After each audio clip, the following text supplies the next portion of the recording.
3차 선교 여행 가운데 에베소 지역에서 선교를 하다가 고린도 도시에 특별히 그 교회에 대한 2차 선교 여행 때 세웠던 고린도 교회 문제점에서 듣게 되지요. 그 문제점에 대해서 또한 질문에 대해서 글을 쓴 것이 고린도 전서입니다. 1장에 나왔던 송사 문제가 있었고 송사 문제를 4장까지 다루고 있습니다. 그리고 5장에 가서는 음행에 대한 부분을 다루고 있지요. 그 오늘 본문에는 송사하는 부분이 나와요. 고발하는 겁니다. 무슨 문제냐 하면 교회 안에 문제가 생긴 거지요. 교회 안에 문제가 있는데 교회 안에서 그 문제를 해결하지 못하고 세상 법정으로 나가는 겁니다. 믿음에 있는 믿음 안에서 해결하지 못하고 세상 법정으로 나가는 것에 대해서 이 사도 바울이 금하는 것, 또 그것에 대해서 마땅한 지침을 주고 있는 말씀이지요. 우리가 세상을 판단할 것, 그리고 천사를 판단할 것을 너희가 알지 못하느냐? 그럼에도 불구하고 너희가 세상 가운데 가서 그런 일들을 행하냐? 오히려 차라리 그냥 불이익을 당하는 게 낫지 않겠느냐? 차라리 속는 것이 낫지 않겠느냐라고까지 이야기하는 거지요. 이 시대에 보면 교회 안에 문제를 가지고 세상 법정으로 가는 경우가 많습니다. 세상 법정에 가면 어떻게 되는지 아십니까? 그러면 문제가 해결될까요? 아니요. 세상 법정에서 판결이 나도 교회 안의 문제는 그대로 잔존해 있습니다. 결국 교회는 분열되고 깨어지게 되는 거지요. 제가 전에도 한번 말씀드렸던 것 같아요. 제가 존경하는 목사님이 계신데 그 목사님이 어떤 불온한 세력에 의해서 교회에서 쫓겨나게, 그러니까 교회에서 이 목사는 몰아내려고 음모를 꾸민 그 사건이 있었습니다. 근데 이 목사님이 담임 목사님이신데 그 얘기가 다 들린 거예요. 이미 다 알고 있어요. 근데 이 목사님이 기도하다가 어떤 결정을 내렸냐면 본인이 사임하는 걸로 결정을 했습니다.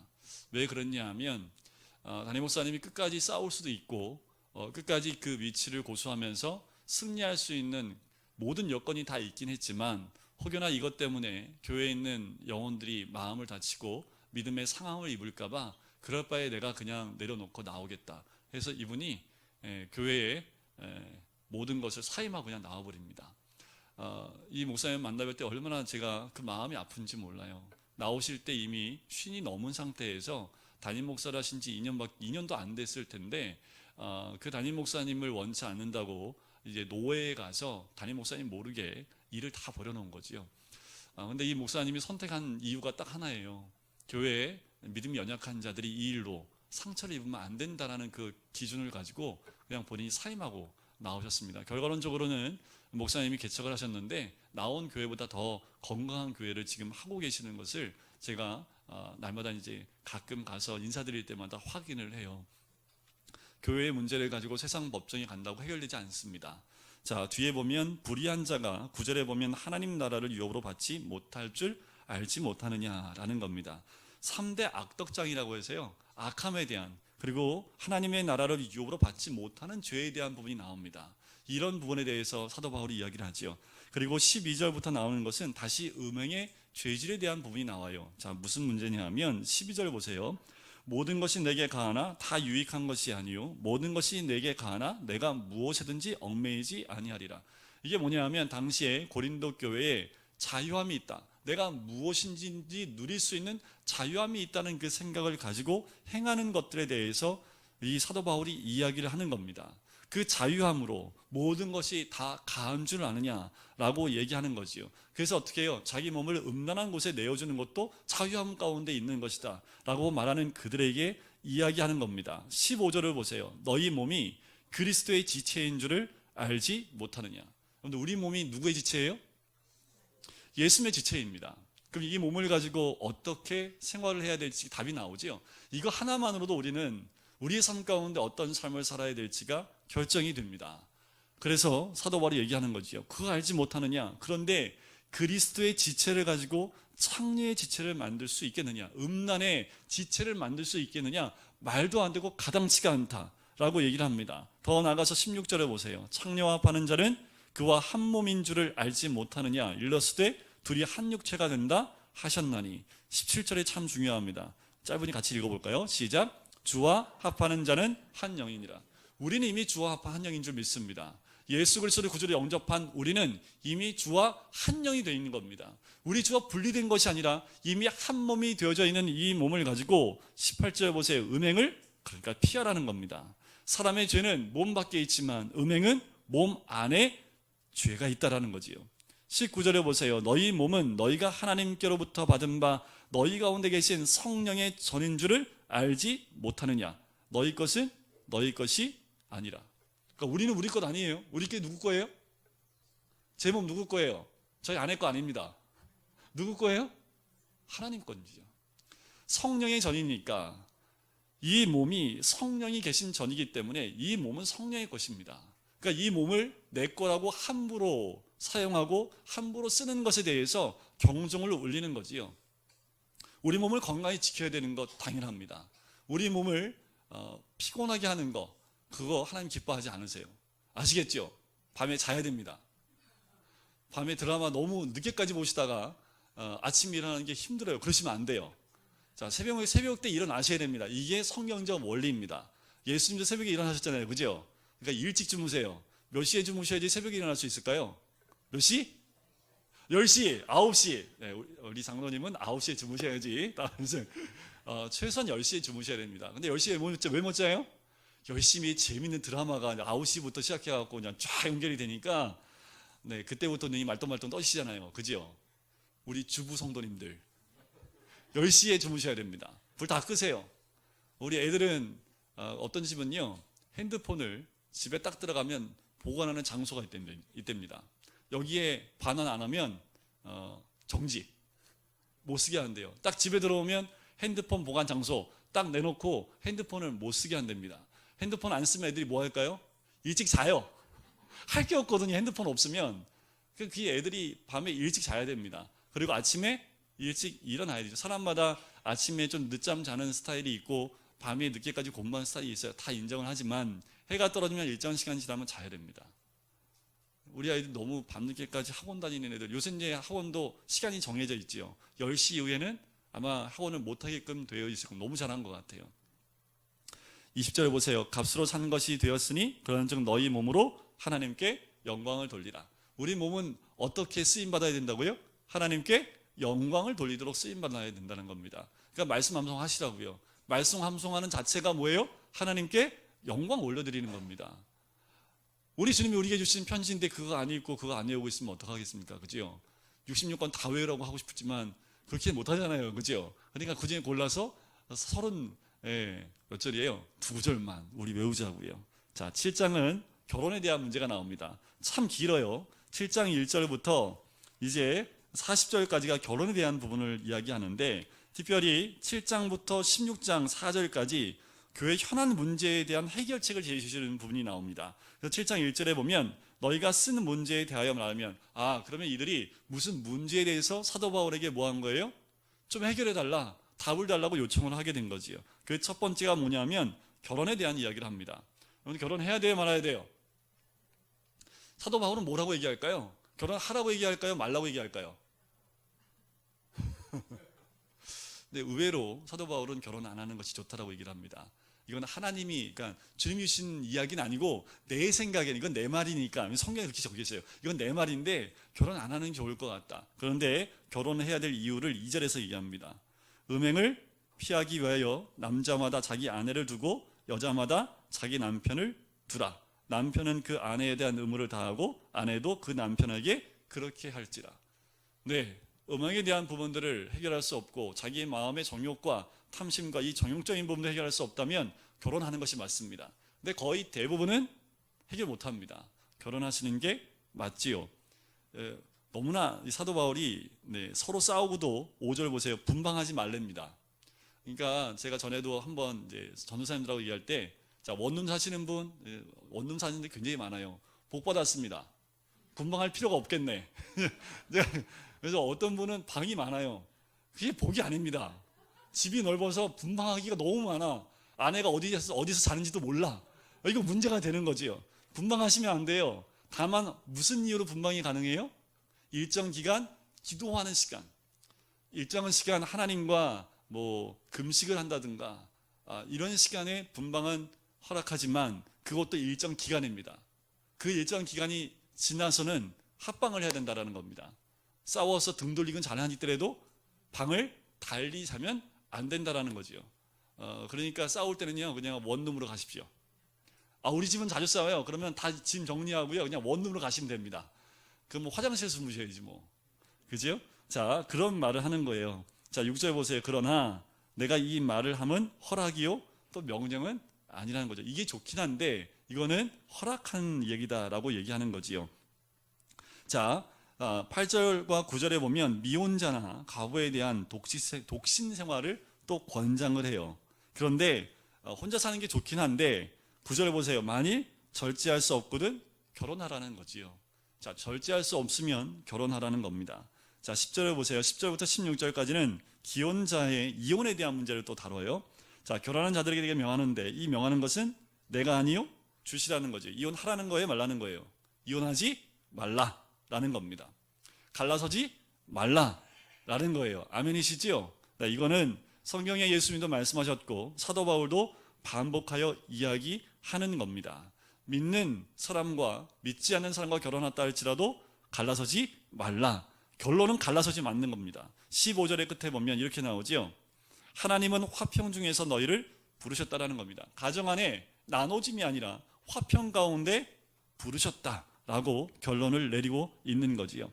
17절부터 24절까지는 성도들과 세상 신분과의 참 관계에 대해서 이야기하면서 25절부터는 처녀와 과부에 대한 권면이 나옵니다. 자, 처녀에 대해서 한번 볼까요? 처녀에 대하여는 내가 주께 받은 계명이 없대요. 계명이 없어요. 그럼 지금부터 말하는 건 누구 말이에요?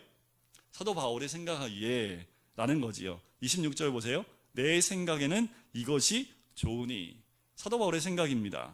그러니까 어떻게 하라고요? 그냥 지내는 것이 좋겠다라는 거죠. 왜 그러냐 하면 임박한 환란이 가까이 오기 때문에 혼자 있는 게 좋다는 겁니다. 자, 아내에게 매였느냐? 노이기를 구하지 말고, 아내에게서 노였느냐? 아내 구하지 말라. 혼자 되었느냐? 그럼 혼자 삶을 살아가라. 왜냐하면 임박한 종말의 때를 살아갈 때 그때의 성도들이 부부가 함께 있으면 그 환란을 이겨내기가 쉽지 않으니 혼자 있는 자는 혼자로서 그것을 감당해내는 것이 더 쉽다라는 겁니다. 환란의 때에 고난을 당할 때에 가족이 있으면 힘들지요. 그래서 선교제에 가면 여자 선교사님들은 홀로 감당하시는 분이 많아요. 그런데 남자 선교사님들은 주로 가정을 이뤄서 나갑니다. 여자분들 가운데 솔로로 나이가 많이 들 때까지 혼자 선교지에서 선교사의 일을 감당하신 분들, 근데 선교사로서 감당할 때 여자 사역자들이 훨씬 더 잘하십니다. 결혼 안 했어요. 이게 집중을 하셔요. 근데 남자는요, 집중하기가 좀 쉽지는 않거든요. 아내도 있고 자녀들도 있기 때문에 이게 집중하는데 어려움이 있습니다. 그러니까 웬만하면 혼자 이 사역을 혼자서 감당하는 게 좋다라고 이야기하는 거지요. 근데 이 명령은, 이 생각은 누구 생각? 사도 바울의 생각. 그러니까 이것이 내 마음 가운데, 육신 가운데 절제할 수 없다면 결혼하는 것이 맞다라는 겁니다. 32절 보세요. 너희가 염려 얻기를 원한다는 거지요. 장가가지 않는 자는 주의 일을 염려하여 어찌하여 주를 기쁘시게 할까 하되, 장가간 자는 세상 일을 염려하여 어찌하여 누구를 기뻐할까? 그러니까 이게 주님께만 집중할 수 없다라는 거지요. 그래서 혼자 된 사람은 그렇게 하나님께 주께 집중하는 것이 좋겠다. 그것이 유익하다라고 이야기를 합니다. 그런데도 절제하지 못하면 뭐 하라고요? 뭐 하라고요? 절제할 수 없으면 결혼하라고요. 그게 전제에 깔려 있는 겁니다. 뒤에도 마찬가지로 그 얘기가 반복이 됩니다. 39절에도 보면 과부가 재혼하는 부분에 대해서도 얘기를 해요. 아내는 그 남편이 살아있는 동안에 매여 있다가 남편이 죽으면 자유로워 자기 뜻대로 시집갈 것이나 주 안에서만 할 것이다. 그러나 내 뜻에는 그냥 지내는 것이 더욱 복이 있으리라. 앞에서 계속 반복되는 이야기입니다. 주께 집중할 수 없는, 그리고 여러 것에 그 마음을 뺏기는 것보다 주님께만 집중하는 것은 홀로 있을 때 더 좋다라고, 자기와 같이 그렇게 지내는 것이 좋지만 이것은 내 생각이다라고 얘기하는 거지요. 자, 8장에 넘어가면 8장은 우상의 제물에 대해서 이야기합니다. 자, 이 말은 뭐냐면 1절을 보세요. 우상의 제물에 대해서 또 질문을 해요. 저 우상의 제물 참 많이 먹었거든요. 저희 집이 제사를 많이 지내기 때문에 제사에 절은 하지 않는데 제사 음식은 참 많이 나와요. 먹어야지 어떻게 해요. 근데 이런 말이 들리면 저는 절대 안 먹습니다. 야, 넌 교회 다니는 놈이 그거 먹냐? 그러면 딱딱 놓고 안 먹어요. 그러면 아니야 괜찮아 먹어. 아이 내가 괜히 그렇게 하는데 그러면 그거 먹어요. 자, 오늘 이 8장이 그 말이거든요. 자, 지식은 교만하게 하며 사랑은 덕을 세우라니. 기준을 뭘로 세우라고요? 사랑으로 덕을 세우는 것에 기준을 두라라고 이야기하는 겁니다. 자, 우상의 제물 아무것도 아니죠. 이상의 신은 누구밖에 없어요? 하나님 한 분밖에 없어요. 우상은 뭐예요? 만지지도 못하고 냄새도 못 맡고 보지도 못하는 게 그 우상이 뭐 아무것도 아니잖아요. 그러니까 우상의 제물 먹어도 상관이 없습니다. 그런데 문제가 되는 건 뭐냐 하면, 자 7절을 보세요. 그러나 이 지식은 모든 사람에게 있는 것이 아니므로 어떤 이들은 지금까지 우상에 대한 습관이 있어 우상의 제물로 알고 먹는 거로 그들의 양심이 약하여지고 더러워지느니라. 그러니까 그들 가운데 예수를 믿는 그 연약한 이제 막 예수를 믿는 사람 가운데 우상의 제물을 먹는 것에 양심에 꺼리낌이 있는 사람이 있다라는 거예요. 자, 그런 사람이 있는데, 자 9절에 보세요. 그런즉 너희의 자유가, 그러니까 뭐 우상의 제물을 먹는 것에서 자유함이 있는 그 자유가 믿음이 약한 자들에게 걸려 넘어지게 하는 것이 되지 않도록 조심하라는 겁니다. 이런 사람도 있었어요. 난 우상의 제물을 먹어도 상관없어. 그래서 우상의 집에 들어가서 그걸 먹고 있는 거예요. 그건 좀 지나쳤죠. 그냥 이때 당시에는 음식이 어떻게 나오냐면 고기는요 거의 대부분 우상에 바쳐진 것이 시장으로 나왔거든요. 거의 대부분 유통이 그렇게 됐습니다. 그러니까 이 고기를 먹어야 돼요, 말아야 돼요? 양심이 힘든 사람은 고기를 못 사 먹는 거지요. 그런데 믿음에 전혀 거리낌이 없는 사람은 마음껏 사 먹는 거예요. 근데 이게 도가 지나쳐서 아예 이런 거지요. 불당에 들어가서 그럼 마음껏 먹고 있는 거예요. 근데 그 모습을 누가 봐요? 우리 애들이 봤다고. 제가 점집에 들어가고 거기 있는 음식 막 먹고 있는 걸 애들이 봤으면 무슨 소문 날까요? 목사님 점치러 갔다 막 하면서 막 난리가 나겠죠, 그죠? 애들이 시험에 들지 않겠습니까? 자, 그 말입니다. 우상의 집에 앉아 먹는 것을 누구든지 보면 그 믿음이 약한 자들의 양심이 담력을 얻어 우상의 제물을 먹게 되지 않겠느냐. 나 때문에 우상의 제물 먹는 것에 굉장히 마음의 양심에 꺼리는 사람이 나 때문에 우상의 제물을 마음껏, 믿음이 아니라 믿음이 없는데 양심이 찔림이 있는데 저 사람도 먹는데 나도 먹어야지 해서 그들의 양심이 또한 문제가 생기게 한다는 것, 그 부분에 대해서 이야기하는 거지요. 그래서 오늘 제가 주일 오전에 말씀드렸던 것 13절입니다. 우리 13절이 하나의 기준점이 됩니다. 같이 한번 읽어볼까요? 시작. 그러므로 만일 음식이 내 형제를 실족하게 한다면 나는 영원히 고기를 먹지 아니하여 내 형제를 실족하지 않게 하리라. 이것이 기준점이 되어야 됩니다. 기준을 나에게 둬야 돼요? 남에게 둬야 돼요? 연약한 자들에게 기준점을 둬야 된다는 겁니다. 그래서 목사님들이 좋아하는 고기가 있습니다. 내일 하니까 끄떡이시는 분이 있는데 모르시는 분은 내일이 무슨 날인데, 내일 초복이잖아요. 초복은 뭐 먹어요? 그렇죠. 네, 개고기. 우리 어르신들은 이 복날 되면 담임 목사님들 옛날부터 개고기를 해서 이렇게 주시더라고요. 그런데 요새는 개를 집에서 키워요? 먹으려고 키워요? 집에서 키우지요. 그래서 대부분 개고기를 먹는 사람이 많습니까? 안 먹는 사람이 더 많습니까? 그건 잘 모르겠어요. 그죠? 그래서 외국에서는 우리 한국을 개고기 먹는 미개한 나라라고 봐요. 무슨 지네들은 말고기도 먹으면서. 예? 그리고 뭐, 여러분들 그 프랑스 가서 요리 먹으면 있는지 모르겠지만 그 얘기도 있었어요.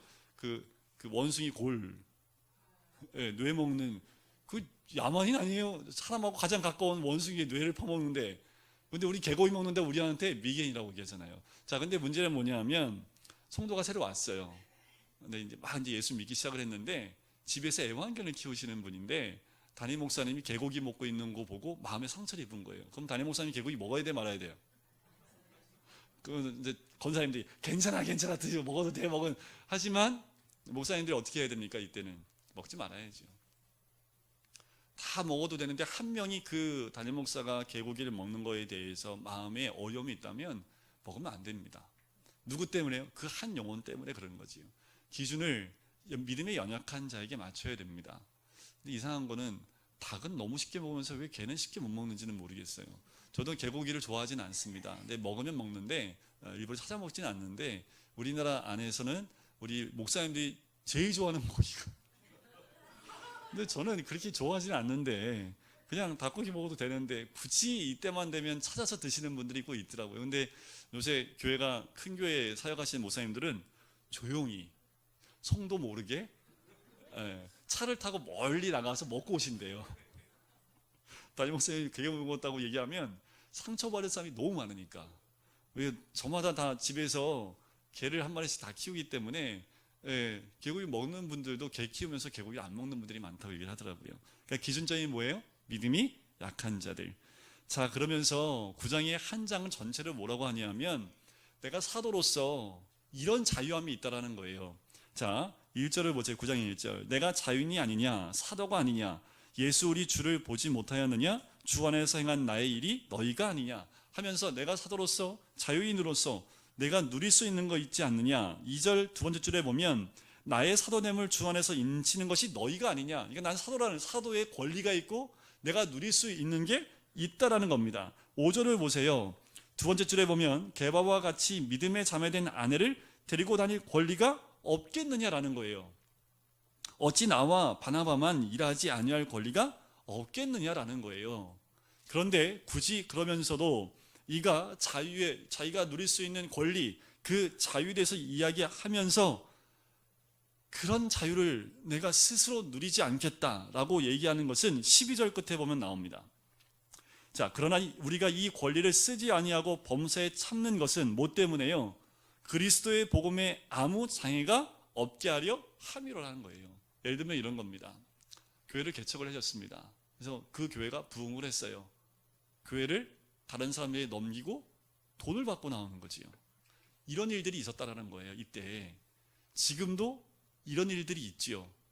그런데 사도 바울은 어떻게 해요? 그렇게 하지 않는다라는 겁니다. 물질에 대해서 자유하고 오히려 자기의 자유를 얽매이게 합니다. 자, 14절을 보세요. 복음 전하는 자들이 복음으로 말미암아 살리라 명하셨느니라. 바로 17절 끝에 보면 나는 사명을 받았노라 라고 얘기를 하지요. 자, 그 한 절 앞을 볼까요? 내가 복음을 전할지라도 자랑할 것이 없음은 내가 부득불 할 일임이라. 만일 복음을 전하지 아니하면 내게 화가 있으리라. 이게 사명입니다.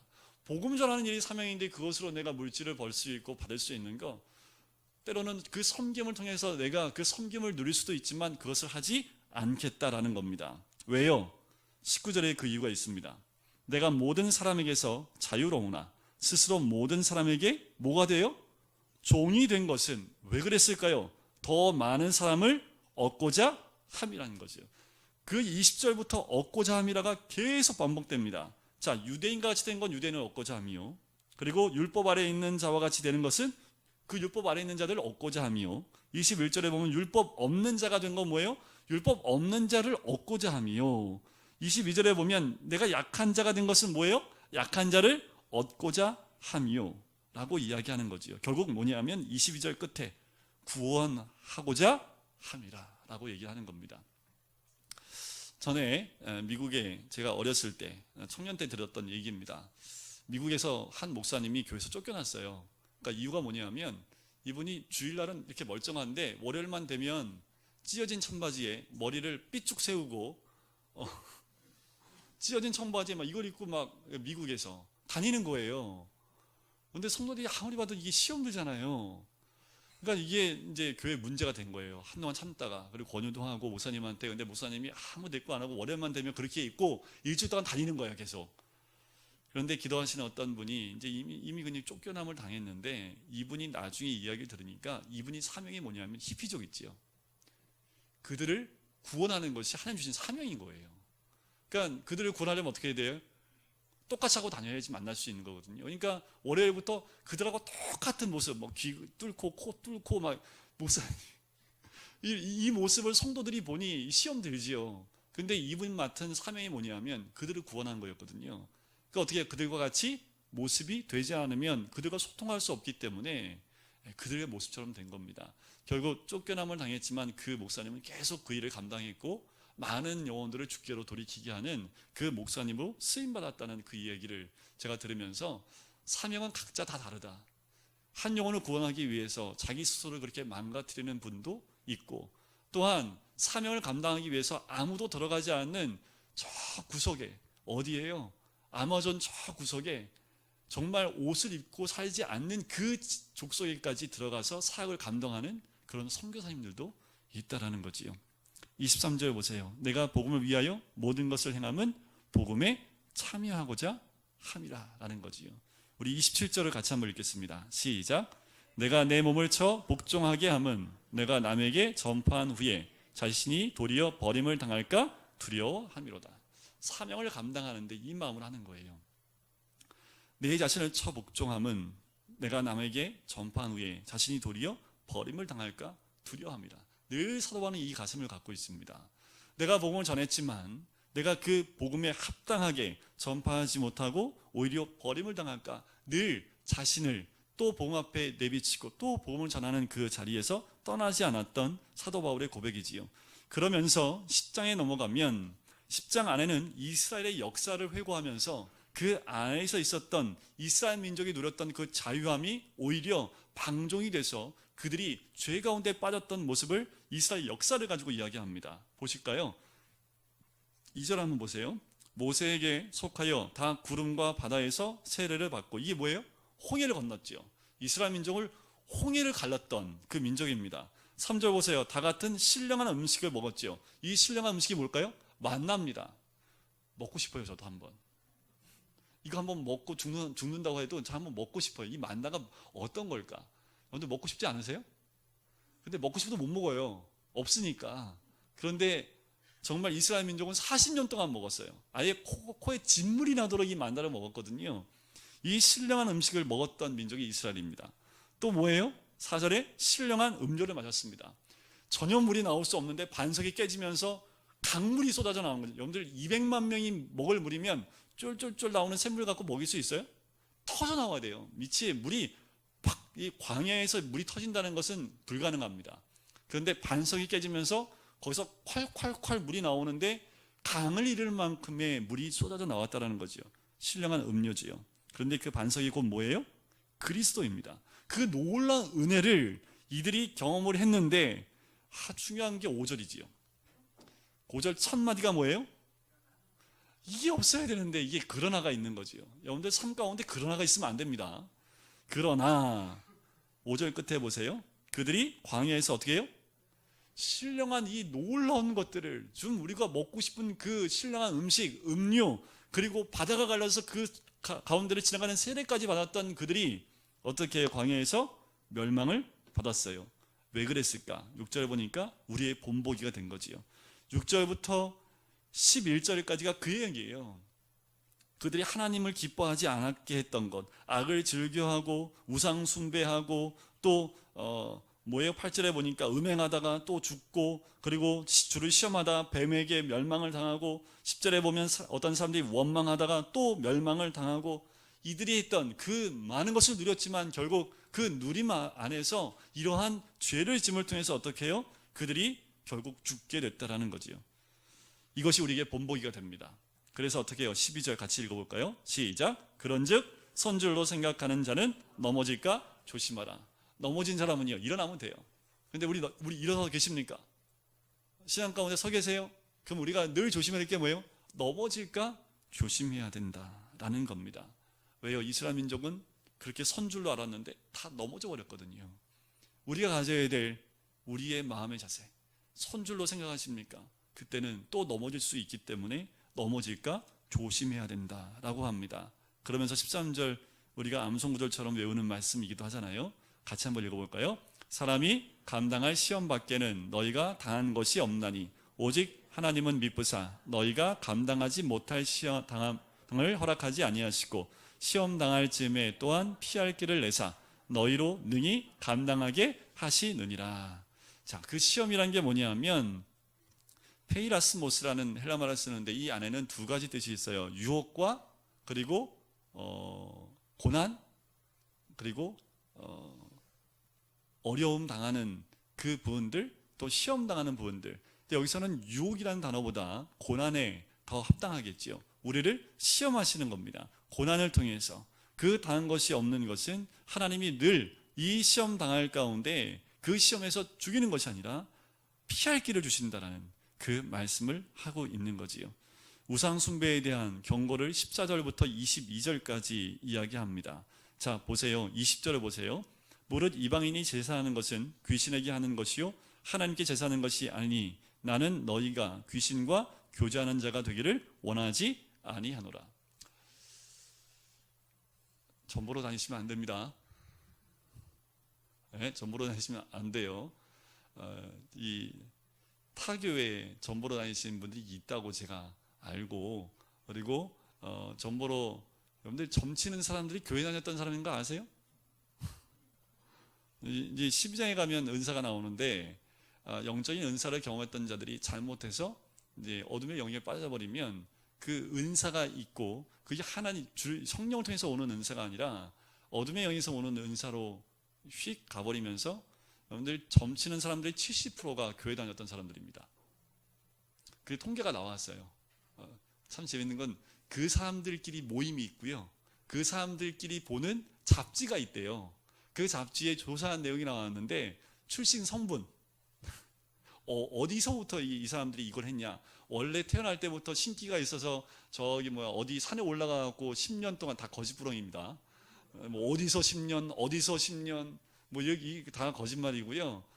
나중에 다 팔찌 보니까 교회에서 이따가 잘못돼서 이게 넘어지는 바람에 어둠의 영에 붙잡히는 사람들이 굉장히 많다고 합니다. 그런데 그 사람들 앞에 머리 조아리고 가는 권사님들이 많대요. 여러분들 이방이 제사하는 것과 하나님께 제사하는 것은 같지 않습니다. 우리 하나님은 귀신과 교제하는 자가 되기를 원하지 않는 줄 믿습니다. 아멘이시죠? 주의 잔과 귀신의 잔을 겸하여 받을 수 없습니다. 자, 결론이 이제 23절부터 나와요. 23절부터 11장 1절까지가 우상 제물의 식사 문제에 대한 결론적인 겁니다. 자, 23절 같이 한번 읽어볼까요? 시작. 모든 것이 가하나 모든 것이 유익한 것은 아니요 모든 것이 가하나 모든 것이 덕을 세우는 것은 아니니. 여러분들 모든 것을 다 할 수 있는 자유가 있어요. 다 할 수 있습니까? 아니요. 그 모든 것이 다 유익한 거 아닙니다. 다 덕을 세우는 것도 아니라는 거지요. 결론이 24절입니다. 누구든지 자기의 유익을 구하지 말고 누구의 유익을 구하고요? 남의 유익을 구하는 겁니다. 내 유익을 구하지 말고 내 옆에 있는 사람의 유익을 구하고 살면 문제가 되지 않아요. 그 자유가 방종으로 빠지지 않는다는 겁니다. 또 한 가지 31절. 그런즉 너희가 먹든지 마시든지 무엇을 하든지 무엇을 위하여라? 하나님의 영광을 위하여 하라는 거지요. 두 가지 조건입니다. 결론이 두 가지예요. 첫 번째는 남의 유익을 위해서 구하고 두 번째는 하나님의 영광을 위해서 하라는 거지요. 그러면 넘어질 일이 없습니다. 죄에 빠질 일도 없습니다. 내 자유가 방종으로 빠질 일도 없다라는 거지요. 11장 1절. 내가 그리스도를 본받는 자 된 것 같이 너희는 나를 본받는 자가 되라. 내가 그리스도를 닮아가는 것처럼 너희는 나를 닮는 사람이 되면 된다. 이것이 10장의 결론의 마지막 말씀입니다. 자, 11장에는요 무슨 내용이 나오냐면 두 가지 사건이 나와요. 자, 11장부터 14장까지 지금 11, 12, 13, 14 4개 장을 거쳐서 무슨 내용이냐면 공적 예배를 중심으로 일어난 교회의 질서에 대한 부분이 나오는 거지요. 자, 2절부터 16절까지는 여자가 머리에 뭘 쓰고 예배드리는 것에 대해서 얘기를 해요. 자, 이게 뭐냐면 이것 때문에 지금 천주교에서도 여자분들은 예배포를 쓰잖아요. 그죠? 자, 이게 당시의 문화입니다. 의인은 믿음으로 말미암아 살리라. 이것은 문화적인 명령입니까? 아니면 교리입니까? 이걸 이제 성경에 나온 걸 이게 구분할 수 있어야 됩니다. 이거는 시대가 바뀌어도 바뀌지 않는 거죠. 의인은 믿음으로 살리라. 그죠? 그런데 이 11장에 나오는 여자가 머리에 뭘 쓰는 것, 이 문제는 문화적인 겁니다. 당시에 이런 거지요. 정숙한 여인은 머리에 무엇을 쓰고 다녔습니다. 그런데 이 머리에 아무것도 쓰고 다니지 않았던 여인들은 정숙하지 않은 여인들이었어요. 그런데 복음이 들어가면 제일 먼저 나타난 증상이 뭐냐면 평등사상이 들어옵니다. 이때 당시에는 유대인들 가운데 여자들은 사람 취급 못 받았잖아요. 그죠? 그러니까 복음이 딱 들어오면 남자 여자 동등해집니다. 동등하지요. 사도 바울도 여기에 썼어요. 하나님과 하나님 안에서 우리는 다 동등합니다. 근데 문제는 뭐냐 하면 여자들이 그 문화를 다 벗어 던지는 거지요. 난 똑같은데 뭐 이거 쓸 필요 뭐 있어? 벗어 던지는 거지요. 그런데 이방인들이 지나가서 보니까 교회 안에 있는 여자들이 다 머리에 아무것도 안 쓰고 있는 거예요. 그럼 교회 안에 누군만 앉아 있는 거예요? 그 문제가 되는 거지요. 그러니까 교회 안에서 이게 문제가 된 겁니다. 이거 어떻게 하면 좋겠습니까? 라고 했더니 그 문화를 따르라는 겁니다. 그래서 2절을 보시면 이런 칭찬을 해요. 고린도 교회에 대해서 사도 바울이 너희가 모든 일에 나를 기억하고 또 내가 너희에게 전해준 대로 전통을 너희가 지킴으로 너희를 칭찬하노라. 고린도 교회가 전통을 잘 지켰던 교회입니다. 그런데 여자가 머리에 무엇을 쓰는 문제에 대한 부분들이 문제가 생기게 된 거지요. 전통을 지키라는 겁니다. 이것은 문화적인 거기 때문에 시대가 바뀌었고 지금은 머리에 쓰지 않아도 별 문제가 없죠. 이때 당시에는 여자가 머리에 뭘 쓰지 않고 예배에 나오는 것 자체가 문제가 될 수 있는 때이기 때문에 이것을 권유하는 겁니다. 근데 지금은요, 그런 문화가 아니죠. 우리가 머리에 쓰고 안 쓰고 다니면 전혀 문제가 안 되잖아요. 그러니까 이것은 이때 당시 고린도 교회에만 국한되어져 있는 문제라는 점이라는 거죠. 그래서 남자가 여기 3절에 보세요. 나는 너희를 알기를 원하노라. 각 남자의 머리는 그리스도요, 여자의 머리는 남자요, 그리스도의 머리는 하나님이시라. 그러니까 남자 말 들어야 돼. 이거 아닙니다. 그거 아니에요. 자, 우리 남자는 뭘로 만들었을까요? 네, 흙도 아니라 먼지입니다. 먼지를 이렇게 모아가지고 먼지로 만들었는데, 여자들은 뭘로 만들었어요? 본차이나. 네? 때깔이 다르잖아요. 때깔이. 남자는 흙으로 빚었고, 먼지로 빚었고, 여자는요, 본으로 만든 본. 그러니까 이게 때깔이 다르잖아요. 벌써 한번 남자분들 여자분들 서로 보세요. 때깔이 다르지. 그러니까 누가 먼저 됐고 누가 나중 됐고 이거 갖고 따질 필요가 없는 겁니다. 남자가 먼저 창조됐으니까 여자는 남자 말 들어야 돼. 이것도 성경적이지 않다라는 거지요. 아멘이시지요? 남자분들 아멘이시지요? 자, 이거는 이렇게 하고 17절부터 한번 볼까요? 17절은 성만찬에 대한 부분이 나와요. 17절부터 34절인데 이게 무슨 문제가 있냐면요.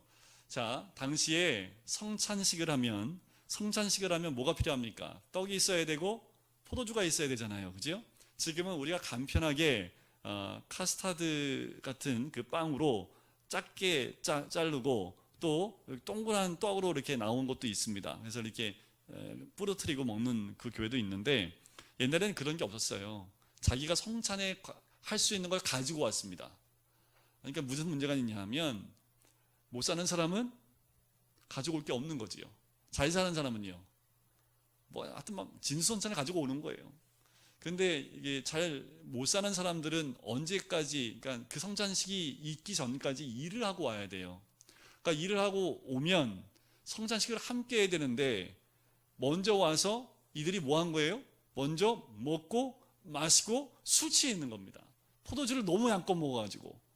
그리고 나중에 오신 분들, 그러니까 일을 하다가 힘들게 하고 이제 성찬식에 참여하려고 왔는데 상황이 어떻게 된 거예요? 들어가지를 못해요. 먹을 것도 이제 이미 다 끝났고 마실 것도 없는 거지요. 이런 상황이 반복되니까 그렇게 하지 말라는 겁니다.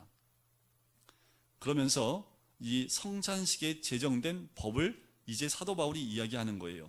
23절 보세요. 내가 너에게 전해준 것은 주께 받은 것이니 곧 주 예수께서 잡히시던 밤에 떡을 가지사 하면서 예수 및 떡의 성찬식에 대한 부분을 쭉 이야기를 합니다. 자, 제가 성찬식을 할 때 읽어드린 부분이 이 부분입니다. 자, 28절을 보실까요? 27절부터 보실까요? 그러므로 누구든지 주의 떡이나 잔을 합당하지 않게 먹고 마시는 자는 주의 몸과 피에 대하여 죄를 짓는 것이라. 자, 이 죄라는 그 말이요, 하마르티스라는 그 말이 아니라 크리마라는 그 단어를 쓰고 있습니다. 좀 달라요. 그 크리마라는 단어가 이 죄는 뭐냐? 심판을 의미해요. 심판을 맡게끔 된다는 겁니다. 사람이 28절 자기를 살피고 그 후에 이 떡을 먹고 이 잔을 마실지니 주의 몸을 분별하지 못하고 먹고 마시는 자는 자기의 심판을 앞당긴다라는 겁니다. 그러니까 죄를 먹고 마시는 것이라는 거죠. 그래서 우리가 성찬에 대할 때는 우리의 모든 모습을 점검해 보실 필요가 있어요. 그리고 성찬 자체를 장난으로 하는 것, 죄송합니다. 영이 죽어요. 성찬은 장난으로 받는 게 아닙니다. 그래서 저도 중학교 2학년 때 세례를 받았지만 뭐 알고 성찬식에 참여했겠습니까? 그죠? 그런데 어릴수록 성찬에 대한 것을 아주 엄하게 가릴 필요가 있습니다. 이 성찬이 무엇인지를 정확하게 알려줄 필요가 있는 거지요. 전에 제 친구가 성찬을 안 받더라고요. 그래서 끝나고 너 왜 그래? 했더니 아니야, 오늘은 성찬 참여하는 게 아닌 것 같아. 그래서 다르게 보이더라고요. 이거 다른데? 왜요? 이 성찬을 하기 전에 내 자신을 돌아보고 이 성찬을 내가 죄로 먹고 마시지 않도록 자신을 분별하는 거지요. 33절에 보면 그런즉 내 형제들아 먹으러 모일 때 서로 기다리라. 그 말씀하는 거예요. 기다리라고. 그래서 이제 시대가 바뀌면서 어떻게 해요? 각자 갖고 오지 않고 교회에서 준비하는 걸로 바뀌었습니다. 그리고 제가 성찬을 여러 가지를 경험했는데요. 성찬을 처음에 경험했던 어떤 데는 그 식빵 있죠. 이걸 딱 갖다 놓습니다. 그리고 옆에 포도주를 이렇게 정말 큰 사발에다가 이렇게 따라놔요. 그러면 한 명씩 나와서 떡을 이렇게 그 빵을 떼요. 그리고 포도주에 적셔서 기도하고 먹고 들어가는 이런 것도 제가 경험을 해봤고요.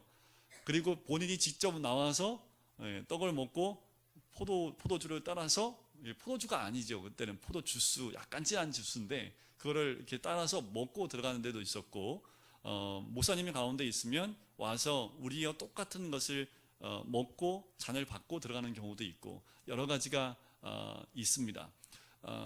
이 성찬식을 준비할 때 좋은 거는 우리 장로님들이 이 성찬을 준비하시는 것이 저는 더 좋다는 생각이 들어요.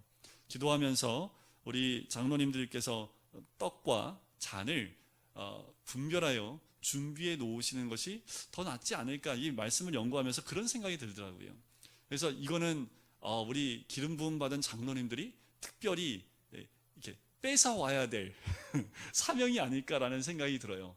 좀 성찬식 할 때는 좀 장로님들이 일찍 나오셔서 준비를 하셔야 되겠지만, 이것은 제가 생각하기에도 이 떡을 자르고 그리고 빵을 자르고 성찬의 그 기에 포도주를 한 잔씩 따르는 것은 우리 장로님들이 하시면 더 은혜가 되겠다라는 생각이 들더라고요. 제가 공개적으로 장로님들한테 얘기도 안 하고 막 선포해버려. 괜찮으시겠죠? 우리 노 권사님들이 아침에 일찍 나와서 준비를 하셨지만, 제가 이제 한 2년 차 돼가면서 아무리 생각해도 이 성찬 준비는 우리 장로님들이 와서 이렇게 준비하시면 더 은혜가 있겠다. 그러면 이제 그 나머지 씻고 하는 것들은 이제 권사님들이 이게 해 놓으시고, 그러면 장로님들이 그 모든 것을 딱 기도로 준비해 놓으면 그 성찬식이 더 은혜롭겠다라는 생각을 했습니다. 아멘이시죠? 우리 장로님 권사님 아멘. 네, 12장은 은사에 대한 부분을 얘기합니다. 여러분들 은사, 뭐 받고 싶으세요? 은사. 자, 은사가 다 나와요. 왜 은사 얘기를 할까요? 예배 시간에 이런 거예요. 방언을 하는데 대표기도 시켰더니 방언으로 막 기도를 하는 거죠. 은혜가 돼요? 아니면 은혜가 안 돼요? 은혜가 안 되죠. 제가 지금 방언으로 기도해 볼까요? 목사님 뭐 하는 거야 지금? 그런데 이 방언을 했던 이유가 뭐냐면 그 은사를 자랑하는 거예요. 나 방언 받았다 하면서 자기를 드러내기 위해서 대표 기도를 방언을 하는 거지요. 그러니까 뭐예요? 예배의 질서가 깨지기 시작을 하는 겁니다. 그 가장 대표적인 것이 두 가지가 나오는데, 그것이 예언과 방언에 대한 문제가 나와요. 그 이전에 은사가 어떤 것인지에 대해서 얘기합니다. 12장 1절을 보세요. 형제들아 신령한 것에 대하여 라고 나오지요. 이거 은사에 대한 부분을 얘기합니다. 자, 은사의 다양성과 통일성에 대해서 얘기하는데, 자, 4절을 보세요. 은사는 여러 가지나 같고 직분도 같지요. 사역도 여러 가지나 하나님은 딱 한 분이에요. 그러니까 다양하지만 하나라는 겁니다. 자, 7절을 보세요. 각 사람에게 성령을 나타내심은 유익하게 하려 하십니다. 자, 은사는 뭐 하기 위해서 주신 거예요? 유익하게 하기 위해서입니다. 자, 8절에 보세요. 나옵니다. 우리가 알고 있는 지혜의 말씀의 은사, 지식의 말씀의 은사, 믿음의 은사, 믿음도 은사입니다. 병 고치는 은사, 능력 행함의 은사, 예언함의 은사, 영들 분별함의 은사, 방언 말함의 은사, 방언을 통역하는 은사. 9가지의 은사가 있습니다.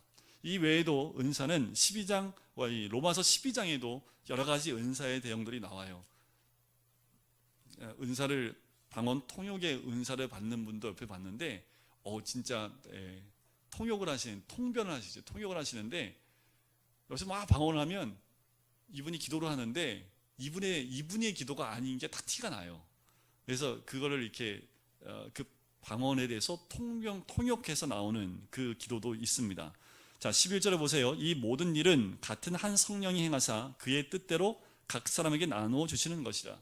그러니까 이 은사가 높고 낮음이 아니라는 겁니다. 이 은사는 유익을 위해서 준 거기 때문에 유익에서 벗어나는 것은 절제할 필요가 있는 겁니다. 자, 그 부분에 대해서 지금 이야기하고 있는 거고요. 우리 몸이 다 주 안에서 한 지체라는 것을 또 강조를 합니다. 그리고 우리 안에 기능이 여러 가지잖아요. 다 손일 수 없죠. 다 코예요? 다 개코가 되는 거죠, 그죠? 다 눈이에요? 그럼 뭘로 밥 먹어요? 다 입이에요? 그럼 뭘로 봐요? 자, 우리 온몸에도 지체가 여러 가지가 있듯이 교회 안에도 은사는 여러 가지라는 겁니다. 그 여러 가지 은사를 인정해야 되지, 난 눈이니까 내가 최고야 라고 말할 수 없고, 나는 들을 수 있으니까 내가 최고야 라고 말할 수 없는 겁니다. 여러분들 새끼발가락이 없어지면 어떠한 증상이 나타나는지 아십니까? 중심 못 잡습니다. 그러니까 쓸모가 없는 것 같아, 우리 몸에서 쓸모 없는 것 같은데 그거 하나 없으면요 정말 불편해요. 여러분들 손에서 엄지손가락 하나 없어지면요 손의 기능을 못합니다. 잡지를 못해요. 이 엄지손가락이 딱 잡아야지 완벽히 잡는데 엄지손가락이 없이 잡으면요 이건 힘을 쓸 수가 없습니다. 그러니까 우리 온 지체가 약한 것 같은데 그 약한 게 없으면 몸 전체의 기능이 굉장히 약해진다는 거죠. 여러분들 여기에 앉아있는 한 분 한 분이요, 나는 뭐 너무나 가는 것도 없고 뭐 재능도 없고, 근데 그분 빠지면요 교회가 안 돌아가요. 여러분들이 어깨를 좀 피셔야 됩니다. 어깨 좀 펴보세요. 나 없으면 교회 안 들어간대. 네? 나 없어도 될 줄 알았는데 나 없으면 교회가 안 들어간대. 이 뿌듯함이 있어야지요. 우리 지체가 다 그와 같다라는 겁니다. 그러면서 31절을 보세요. 12장 31절 같이 읽어볼까요? 시작. 너희는 더 큰 은사를 사모하라. 내가 또한 가장 좋은 길을 너희에게 보이리라. 가장 좋은 은사를 보이겠다는 거죠. 그게 뭐예요? 13장에 나오는 사랑장입니다. 사랑의 은사라는 겁니다. 그래서 13장에 보면 이건 다 읽으시고 다 외우시면 좋지요. 그죠? 여러분들이 다퉈요. 집에서 막 부부싸움 나요. 그럼 둘이 앉아서 13장 1절부터 13절까지 읽어보시면 다 풀립니다. 자, 1절부터 3절까지 나오는 내용이 사랑의 필수성과 특성에 대해서 나오고요. 우리가 이렇게 노래하고 있는, 찬양하고 있는 사랑은 언제나 오래 참고, 그 15가지 특성과 본질이 4절부터 7절까지 나오는 겁니다. 그 찬양을 외우시면 다 외울 수 있는 거지요. 그리고 8절부터 13절까지는 사랑의 영원성과 우월성을 얘기합니다. 특별히 11절을 보세요. 내가 어렸을 때에는 말하는 것이 어린아이와 같고, 그래서 어린애들 보면 혀 짧은 소리 나오지요. 우리 민소리도 보면 엄마 아빠한테는 막 혀가 짧아져요. 근데 오빠들한테는 뭐 이래요. 오빠들한테는 네가 어쩌고 저쩌고 말하는데 딱 엄마 아빠 딱 하면 그래 쩡 하면서 막 이게 말이 짧아지더라고요. 이게 뭐예요? 어렸을 때는 어린아이 말을 하는 거지요. 자, 깨닫는 것이 어린아이와 같지요? 생각하는 것도 마찬가지입니다. 장성한 사람이 되어서는요 어린아이의 일을 버리는 거지요. 우리 현솔이가 민솔이처럼 그래 쩡 그러면요 한 대 맞지요. 네가 지금 그럴 나이야? 하면서 한 대 맞지요. 당연하지요. 장성한 사람이 되면 당연히 어렸을 때 일을 벗어버리게 돼 있습니다. 근데 벗어버리지 않으면 안 된다라는 거지요. 사랑도 마찬가지라는 겁니다. 믿음, 소망, 사랑, 이 세 가지는 항상 있을 것인데 그 중에 제일은 사랑이라는 거지요. 그러면서 이제 좀 전에 말씀드렸던 방언과 예언에 대한 부분들을 이야기하는 겁니다. 이 부분만 하고 제가 기도 마칠 텐데요. 자, 14장 1절에 보면 사랑을 추구하며 신령한 것들을 사모하되 특별히 예언을 하려고 가라. 그런데 예언은요 말씀을 전하는 것을 의미합니다. 예언을 미래를 알고 미래를 알려주는 것을 얘기하는 것이 아니라 예언은 하나님 말씀을 나누는 것을 의미하는 거예요. 자, 4절을 보세요. 방언을 말하는 자는 자기 덕을 세우고 예언하는 자는 교회의 덕을 세운다라는 거지요. 자, 예언과 방언에 대한 부분이 교회 안에서 문제가 된 거지요. 근데 방언은 대표 기도할 때 방언을 했을 때 교회의 덕이 안 되잖아요. 자제해야 되는 겁니다. 이렇게 모였을 때는 예언과 방언 중에 어떤 게 더 유익할까요? 예언이 더 유익하다는 거죠. 말씀을 나누는 것이 유익한 겁니다. 그런데 자, 줄 서세요. 제가 예언해 드릴게. 이게 아닙니다. 우리가 아는 대로, 우리가 알고 있는 예언이 내일 1년 뒤에 직장에서 이런 일이 있을 거니까 조심해야 돼. 너는 물가 가지면 안 돼. 뭐 이렇게 얘기하는 것이 예언이 아니라는 겁니다. 예언은 하나님 말씀을 나누는 것이 예언이지요. 그럼 제가 뭐 하고 있는 거예요? 감사합니다. 네. 자, 14장 20절 보실까요? 형제들아, 지혜에는 아이가 되지 말고 악에는 어린아이가 되라. 지혜에는 장성한 사람이 되라 라고 얘기하는 거지요. 우리가 어디에 장성해야 될지를 이야기합니다. 자, 26절부터 이제 마지막까지 40절까지는요 공예배 시에 질서에 대한 결론적 번면을 합니다. 뭐냐 하면 26절 끝에 보세요. 모든 것을 뭘 세우기 위해서 하라? 덕을 세우기 위해서. 우리가 교회에서 행하는 모든 일들이 뭐를 세우기 위해서요? 덕을 세우기 위한 겁니다. 덕이 안 되면 자제해라 라는 겁니다. 33절에 보면 우리 하나님은 무질서의 하나님이 아니시요 화평의 하나님이시야. 질서의 하나님이라 라고 말씀을 하는 겁니다. 40절을 보세요. 모든 것을 품위 있게 하고 질서 있게 하라. 우리 하나님이 우리에게 품위와 질서대로 우리에게 대하시기 때문에 그렇게 하라고 말씀을 하는 거지요. 이게 공예배 때 우리가 지켜야 될 질서와 또한 덕을 세우는 것, 그것이 이 공예배 때 우리가 더 집중해야 될 부분이라는 거지요. 그래서 시간이 흐르면서 이렇게 예배의 순서가 정해졌고요. 예배의 패턴이 정해진 이유가 이런 초대교회 가운데 이런 일들이 반복되면서 규정이 생기기 시작을 한 거예요. 그리고 예배 순서도 규정이 생기기 시작을 했고 원래는 옷을 입는 것도 규정에 맞춰서 입는 교회들이 있습니다. 지금도 미국에 가면 포멀한 교회, 정말 형식이 있는 교회는요, 전통이 있는 교회는요, 요 꼬맹이부터 어른까지 다 양복 입고 옵니다. 꼬맹이도 딱 양복에 넥타이를 입고 딱 앉아요. 근데 예배 형식은 찬양하고 똑같아요. 근데 찬양 인도자도 다 정복을 입습니다. 여자분들도 항상 깔끔한 뭐 이렇게 튀지 않은 색깔, 거의 검은색을 입더라고요. 튀지 않으니까. 그리고 치마의 길이도 길어요. 딱 정해져 있습니다. 제가 캐나다 가서 이제 한번 경험해봤고요. 어떤 교회는요, 옷이 굉장히 자유스러워요. 막 뒤에서 애들이 막 뛰어다니고 막 교회가 굉장히 크거든요. 어떻게 크냐면 체육관을 빌려서 예배를 드리는 교회인데 체육관이 얼마나 넓어요. 그러니까 맨 위에서는 애들이 막 뛰어다니고 놀고 있고요. 어른들은 이게 앞에서 말씀 듣고 있고. 담임 목사님이 옷이 뭐 입고 나온지 아세요? 나시에 반바지 입고 올라오십니다. 그런 교회도 제가 한번 가봤어요. 근데 교회마다 특성이 좀 있는 것 같아요. 그런데 그럼에도 불구하고 질서 가운데서 이 예배가 진행되어야 되기 때문에 교회의 예배 순서나 대표기도나 이런 성가대가 세워지는 것, 이 모든 것들은 시간이 지나면서 우리에게 제정된 하나의 규칙이고 질서라는 거지요. 이제 다음 주에 우리 간단하게 이제 보게 되는 것이 다음 주가 다음 주가 8월 첫째 주가 되겠네요. 부활장과 16장을 보면서 고린도후서로 넘어가도록 하겠습니다. 우리 같이 기도할까요?